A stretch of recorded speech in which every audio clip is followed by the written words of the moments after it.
The ODM party leader Oburu and also the chairperson Gladys Wanga are now in deep trouble as more leaders from the Linda ground movement threaten to dump them for the Linda Mwananchi that is led by Sifuna. Welcome to Kenya Lens Media, where we bring you news updates as they break, and kindly, if you are new here, consider subscribing. Now, the Orange Democratic Movement is confronting an escalating internal dispute as a faction aligned with the Oburu now faces increased dissatisfaction from its members, with some leaders signaling as possible shift to the Linda Mwananchi camp led by Sifuna. The divisions within the ODM are becoming more visible by the day, and at the center of the dispute is growing unease among leaders over how the party is being managed following recent leadership changes.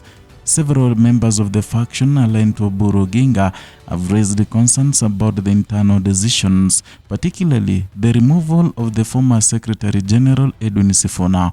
And that decision has not only stirred dissatisfaction but has also reshaped political alignments within the party. What was once an internal disagreement is now evolving into a broader political contest, and the emergence of the Linda Mwananchi camp has added a new dimension to the situation. The group, which includes sitting senators and also members of parliament, has been steadily building support at the grassroots level. Its growing influence is now being felt across traditional ODM strongholds, and in recent days that influence has translated into increased interest from within ODM ranks, and some elected leaders are now openly expressing alignment with the ideas promoted by the Linda Mwananchi team. Others, while speaking and still within ODM structures, are said to be quietly sympathetic. The result is a party facing pressure from within as loyalty tested against shifting political currents, and the situation intensified over the weekend following the signal from Ruth Odinga. A message shared publicly suggested that a political decision was imminent, and though not explicitly stated, the timing and the context have been widely interpreted as a possible move towards the rival camp. Her remarks came after criticism directed at the ODM leaders over the handling of a rally in Kisumu. That rally, organized by the Linda Mwananchi group, had drawn significant public attention, and reports of disruptions and tensions surrounding the event have only deepened concerns about internal divisions. For many observers, the development point to a party struggling to manage competing interests within its ranks. The concerns are not limited to one region, and in Western Kenya, a region long considered a key pillar of ODM support, dissatisfaction is also growing, and weekly for Paranya, a senior party figure and cabinet secretary, has warned that leaders from the region could reconsider their position in the party. His remarks reflect a deeper concern about inclusion and also representation within ODM's current leadership structure. Tutakuwa na mkutano mpaka warudishe nini? Kwa sababu Raila alituacha, wamesahau sisi tulikuwa karibu na Raila, tulikuwa viongozi pia. Kwa hiyo chama wanaendelea tu na mambo yao, wanaendelea tu na mambo yao ya power,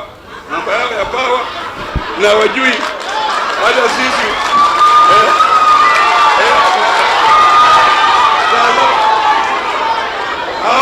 hawajui watu waweza pia wanataka nini? Watu waweza wanataka nini? Leo ni asemaje kesho ni? Wajua tuko pamoja. Basi hiyo ndio lengo langu.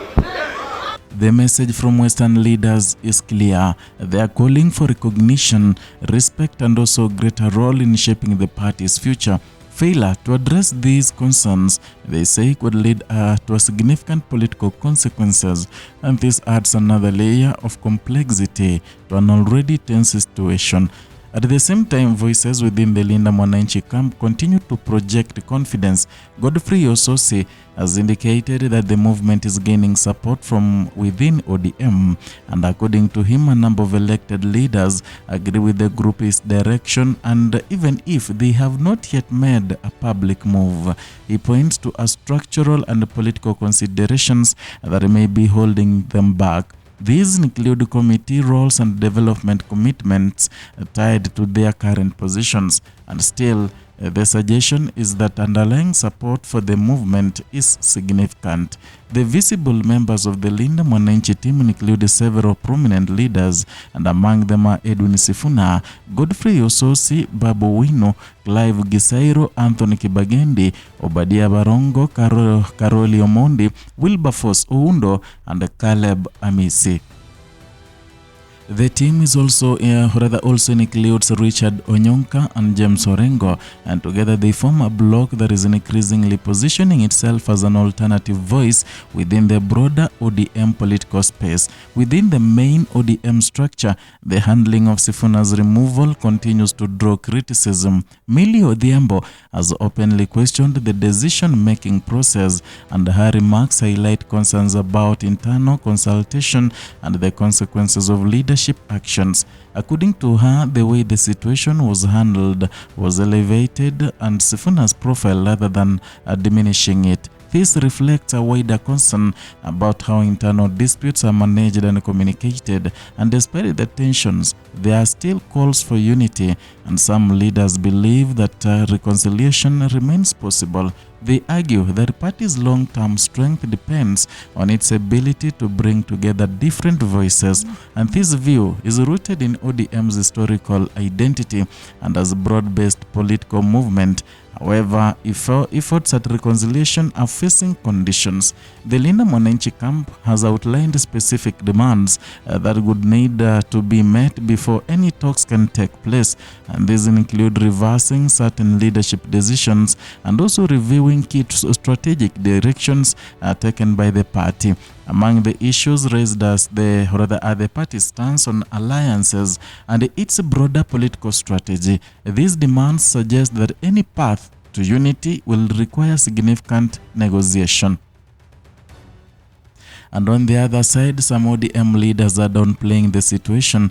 Ledamo Lekina has expressed confidence in the party's resilience, and he points to ODM's history of overcoming internal challenges. And according to him, the current situation is not unprecedented. He emphasizes the party's commitment to grassroots engagement as a way of strengthening its support base. Plans are already underway to conduct outreach activities across the key regions, and these efforts aim to reconnect with supporters and also reinforce the party's presence on the ground. For many within ODM, the focus remains on maintaining unity while navigating internal differences, but the reality on the ground suggests a more complex structure and picture. The rise of the Linda Mwananchi movement is not happening in isolation. It reflects broader shifts in political expectations among supporters. There is a growing demand for accountability, inclusion, and also responsiveness, and how ODM responds to these demands could shape its future trajectory. And for supporters, the unfolding events are being closely watched, and the outcome of this internal contest could influence political alignment ahead of the future elections. It could also redefine the balance of power within one of the Kenya's most established political parties. At the heart of it is a question of direction. Whether ODM can navigate this moment and maintain cohesion remains to be seen. And what is clear is that the stakes are high, and also decisions made in the coming days and weeks will carry lasting consequences. For now, Orange Party stands at crossroads. It's united, or rather it's unity tested, its future uncertain, and also its next move closely watched across the country. That is all for now from Kenya Lens Media. Kindly, if you are new here, consider subscribing, liking, and sharing your comment. Here is where you get news updates on political matters and also other breaking news.